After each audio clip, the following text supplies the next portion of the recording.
Shabbat Shalom, everybody. This is Rabbi Shmuel, Rabbi Stephen, Rav Shmuel, yes, with you, with this week's 10-Minute Torah. Hope you're doing well, everybody. Things are really happening here, aren't they? Some changes. Starting in August, starting with this particular service, we are going to be starting Saturday morning services, Shabbat Shachrit at 9:30. I've talked to a few people, and if you have any feelings about this, please let me know. As you know, I welcome your feedback because I'm basically here for you. And when we start at 10 o'clock, first of all, that's really too late according to halacha, and I'll tell you that in a minute. But the Saturday morning service is usually about 2.5 hours. I do my best to shorten a little bit, but things happen, right? And 10 to 12:30. By starting at 9:30, we will be done by about noon. And that'll give us an extra half an hour. People won't feel like they're spending the whole day, the afternoon. Of course, it's Shabbat, it's a day of rest anyway, but people get home and, it's almost ready for evening. So we're going to start at 9:30. And I'd like to continue doing 9:30, so we'll see how it goes. And again, let me know your feedback. Let me know what you think. Now, halachically, we're even 9:30 is too late.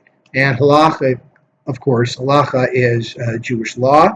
Comes from the word holech, which means to go, and it's going in the right way. That's the implication. The name of the service, of the morning service, be it Shabbat, be it weekday, L'chol, be it the festival, Shalosh Raglayim, whatever else it is, Shachrit is the name of the service, of the morning service, and the root of the word is shachar, which means dawn.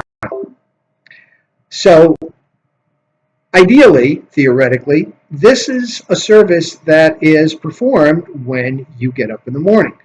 I know people like to sleep a little later on the weekends, but 10 o'clock, maybe it's me, but it's kind of like the middle of the afternoon. But the services that we perform today, the temple, the synagogue services, are modeled after the services that were done in the temple. So there was a service at dawn, Shachrit, and there was another service where they did the offering, and then there was another service at dusk, give or take about maybe 20 minutes, half an hour before sundown, and that was the mincha service. Mincha meaning offering. No, it's not called saharayim, which is the Hebrew word for afternoon, but it was the evening service, the afternoon service rather. And in the evening, there was really no service. There was no sacrifice. The Kohanim and the Levites basically just ate whatever they had left over from the morning and the afternoon service. So in the ancient temple, there were 6 watches throughout the course of the day, and different Levites were there for the watch. Now, the watches was 1/3 of that part of the day. So that means that in the summer, the day watches were longer than the night watches. They were also longer than the day watches of the winter because you had less daylight. So it was, instead of maybe being 4 hours per shift, it was maybe 3. And the offering was done in the first watch or within the first 4 or 3 hours or so after sunup. So that's why theoretically, technically, even 9:30 is too late. Ideally, we should be doing a service at about 8:30 in the morning, but good luck with that. All right, so that's my rant and my message for this week. Let's talk about Moses. All right, we're starting the book of Deuteronomy, Devarim, words. These are the words of Moses that he spoke to the Israelites on the plains before they were going to go and start really focusing on taking over the promised land. So we have 3 discourses throughout the course of Deuteronomy. We have, he's going to discuss about 100 laws, as it says in the Chumash, 70 of which are going to be brand new.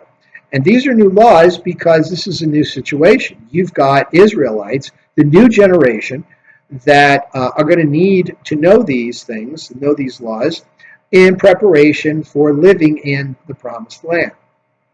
So while most of the laws are kind of a repetition, and that's ultimately what the word Deuteronomy means, Deuter from the word second, I guess it's Greek, and it's kind of a repeat. But remember, this is a new generation. This is a hardier generation than the previous generation. These were people that were born in freedom and didn't have the pall of the tragedies that beset their parents. These are the people that were less than 20 years old when the affair of the spies happened, right? These were 12 people, one representative of each tribe, went into the land to scout it out, and they came back with a very dire forecast that just sowed fear and trembling into the masses, and that basically killed any chance of, and this, by the way, it wasn't just this one. We all know this. It was just a string of things, and this was just, the last straw for Hashem. He's like, there's no way. So Moses starts out like a good sports coach, right? What do coaches do when they start preparing you for the game? They get up there and they get all excited and they said, hey, we've got this team and maybe they're better than us, but you know what? We practiced, we've prepared, you're all great athletes, go out there and get them. For those of you that are old enough to remember, win one for the giver, right? All right. And that's basically what Moses is doing. So sitting down in the plains, and I believe it's the plains of Jordan, because they're coming around, here's Israel, they're coming in this way. And as they're coming in this way from the Trans-Jordan over here, which is what is now Jordan, okay, this is where Reuben and Gad are looking around going, hey, this is a pretty good area, this is pretty good land. We think we'd like to settle here, because this is our cattle will love it. They'll eat it up. We'll have nice plump cattle and it'll be great. And Moses is like, okay, well, you're going to not, bug out on us when we go to war. I said, oh, no, don't worry about that. We got it. And in fact, the tribe of Gad had some of the fiercest warriors. And I believe, and I don't remember where I read this, but I believe Moses went to a couple of the clans of Manasseh. There was about 6 clans. It was like half of the Manasseh tribe. He says, why don't you guys settle here too? Keep an eye on these people. And, Reuben, they tend to be a little impetuous. God, I'm not really too sure about. So, keep an eye out for them. So they're coming in from that way, and they're getting ready to basically take the land. So Moses is exhorting them. He's saying, we've had a few victories already. Okay, we've gone in and we've defeated Og, we've defeated Sihon, we took care of Balaam. He's history now, thanks to you folks. And you people are up to the task. I mean, that's been shown. You know what you're doing. You're good to go.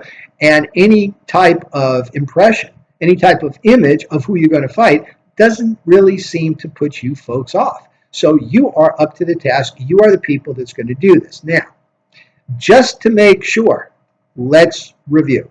And Moses starts out talking about the spies.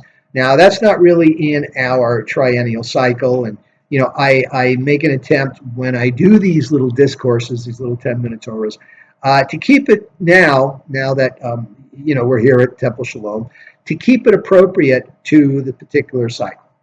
So it's at the end of the cycle now that we get all the positive stuff, that we heard the spies and we heard about that, we heard about the water and, but Moses now, but you folks are going to go in and, you're hardy and you're great warriors, blah, blah, blah. So, and this is the beginning.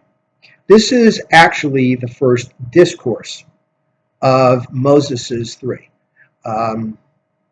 We'll, of course, talk about the other discourses when we get there, but this is the way the sages tend to divide it up. They look at the various they say, okay, Moses is out there talking, and it seems like there's 3 themes here, and it's like, there must be 3 different discourses, etc., etc.